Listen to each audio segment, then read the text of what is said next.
Well, John, British lawmakers are right now hearing from yet another Facebook whistleblower, a former data scientist. Sophie Zhang is her name. She said she was fired by the company after finding multiple attempts by foreign national governments, including Honduras, to abuse the platform and mislead those countries' people. She is speaking to the committee on the draft online safety bill. It's proposed legislation that threatens fines to tech companies if they fail to take action against harmful content.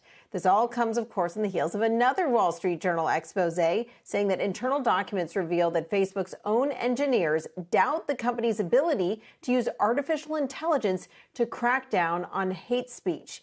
Facebook hitting back, VP of Integrity Guy Rosen writing in a blog post last night that the narrative is wrong, that hate speech is 0.05% of content viewed, and that's down almost 50% in the last 3 quarters. So now we'll have to see if Congress calls on Sophie Zhang. She has said she's willing to testify and that she has passed documentation about the company to a U.S. law enforcement agency. Guys? Yeah.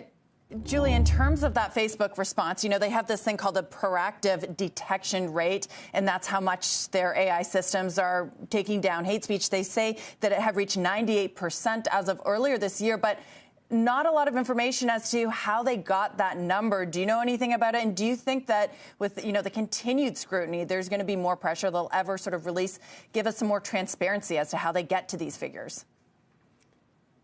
I think the answer is yes. There will definitely be more scrutiny. We're seeing it from Congress. There was just a word that a bill is coming, yet another bill to reform Section 230. And there are various attempts at this, various questions of what's the best way to reform Section 230 to hold Facebook accountable. And I think there is going to be a lot more pressure on transparency. And I think Facebook is trying to offer more information, figuring that if all this info is out there already through the leaked documents, they might as well counter back with their own context and information there. But I think the question of how they identify offensive content is something that they've been reckoning with for a while, because it's a combination of algorithms and also individuals, these human content moderators.